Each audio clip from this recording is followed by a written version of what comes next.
지금 이 순간에도 수백만 명의 사람들이 AI를 쓰면서 하루 3시간을 아끼고 월급 외 수입을 만들고 나이 50에 새로운 커리어를 시작하고 있습니다. 그런데 유독 한 세대만큼은 그 흐름 밖에 조용히 서 있어요. 1965년에서 1980년 사이, 즉 지금의 4050 세대 이야기입니다. 이들은 기술을 못 다루는 게 아닙니다.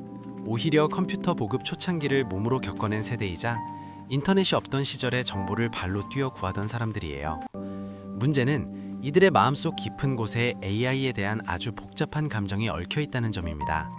오늘은 그 감정의 실체를 하나씩 들여다보겠습니다.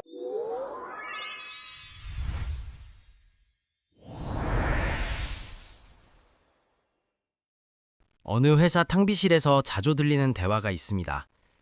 요즘 애들은 챗 GPT인가 뭔가로 보고서 쓴다더라. 그래봤자 기계가 쓴 거잖아. 그게 무슨 실력이야. 이 말 뒤에 숨어있는 감정은 무엇일까요? 단순한 비판일까요? 아니면 더 깊은 무언가일까요? 심리학에서는 이걸 합리화된 회피라고 부릅니다. 불편하거나 위협적인 대상을 직접 마주하는 대신 그 대상의 가치를 스스로 낮춰버리는 심리적 방어 기제예요. 없어도 산다는 말은 진심이 아닐 수 있습니다. 오히려 있어야 하는데 어떻게 해야 할지 모르겠다는 말을 뒤집어 표현한 경우가 많아요. 이 세대가 이런 방어막을 치게 된 데는 이유가 있습니다. 1980년대 후반 막 사회에 발을 내디딘 청년들이 있었어요. 이들은 열심히 일하면 된다는 말을 철석같이 믿었고 야근을 밥 먹듯 하며 자기 이름을 걸고 납기를 지켰습니다. 그런데 그렇게 20년을 쌓아온 경력이 어느 날 갑자기 쓸모 없어질 수도 있다는 신호가 오기 시작한 겁니다. AI가 기사를 쓰고 AI가 디자인을 만들고 AI가 법률 문서를 검토한다는 뉴스가 쏟아지면서요. 문제는 이게 단순한 기술 변화가 아니라 자신의 존재 가치와 직결된 문제로 느껴진다는 점이에요. 내가 30년 동안 쌓아온 것들이 AI 하나에 대체될 수 있다는 공포, 그 공포를 인정하기엔 너무 자존심이 상하죠. 그러니 자연스럽게 반응은 기계가 무슨으로 향하게 됩니다. 450 세대가 지나온 길을 잠깐 돌아보면 이 심리가 훨씬 선명하게 보입니다. 1997년 외환위기, 2003년 카드 대란, 2008년 금융위기, 경제적 충격을 3번 이상 정면으로 받아낸 세대입니다. 그러니 이들의 세계관은 자연스럽게 이렇게 형성될 수밖에 없었어요. 좋은 건 오래가지 않는다. 지금 잘 나가도 언제 바닥이 될지 모른다. 이건 비관주의가 아니라 경험으로 체득한 생존 논리입니다. 그런데 AI는 지금 이 생존 논리 자체를 흔들고 있어요. 평생 몸으로 익힌 노하우, 수십 년 쌓은 인간관계, 이 모든 것보다 AI가 더 빠르고 더 정확할 수 있다는 사실이요. 그렇다면 이들이 AI를 거부하는 이유는 단순히 기술에 대한 두려움일까요? 사실 그보다 훨씬 근본적인 이유가 있습니다. 450 세대에게 배운다는 행위는 단순히 정보를 받아들이는 것이 아니었어요.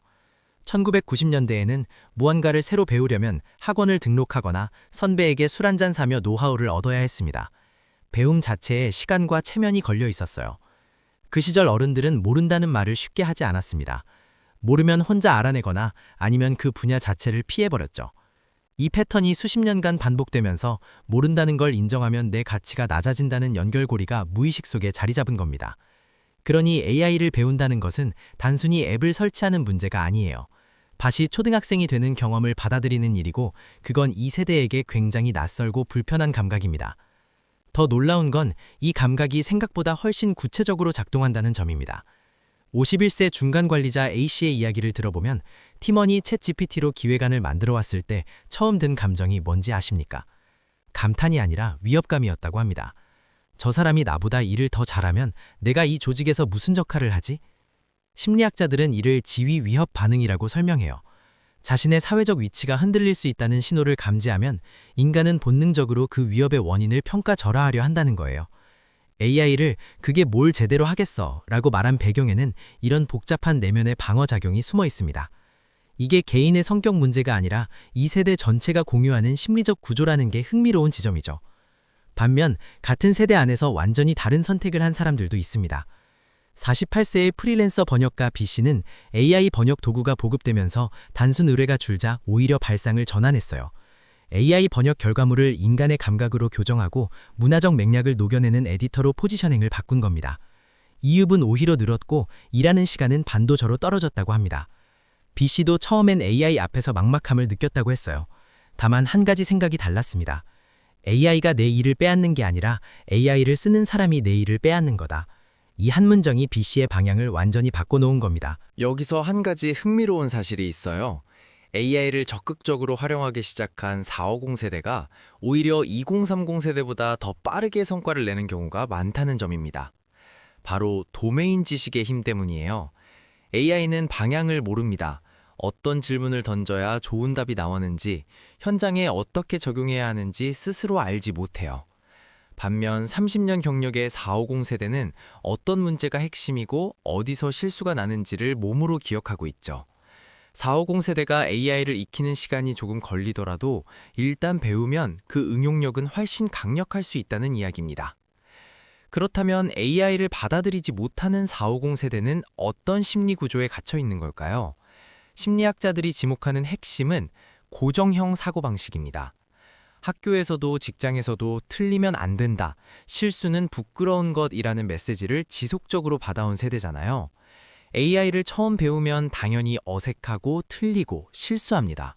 그 불편함을 견디는 학습 회복력이 이 세대에겐 유독 낮게 훈련되어 있을 수 있어요.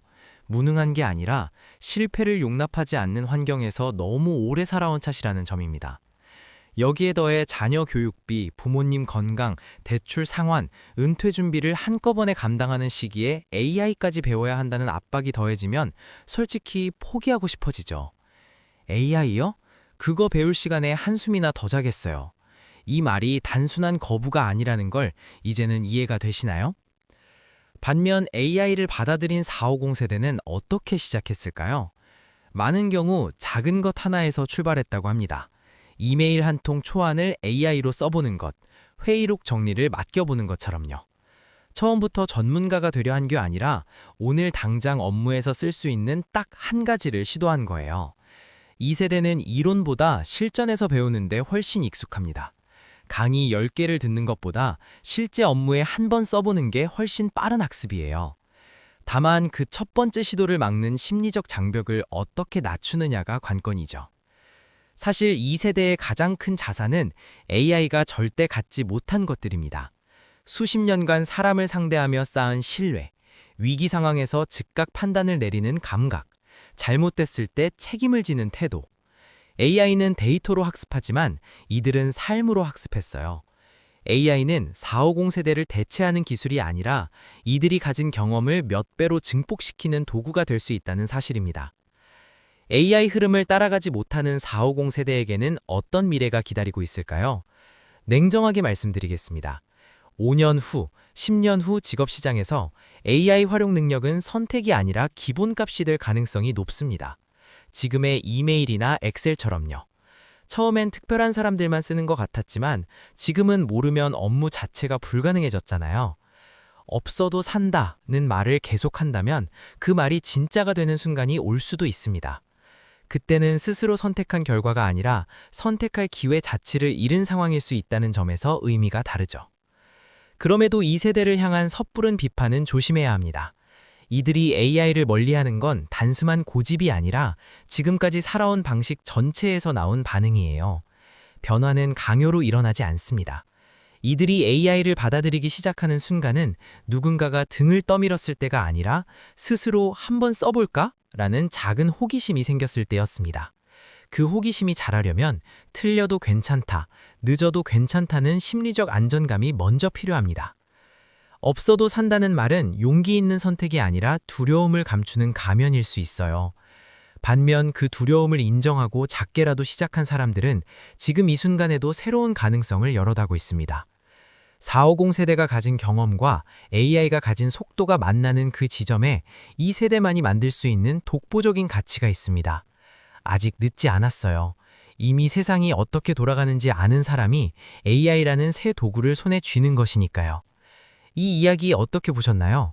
공감이 되셨다면 주변에 꼭 나눠주세요. 구독, 좋아요, 알림 설정 부탁드립니다.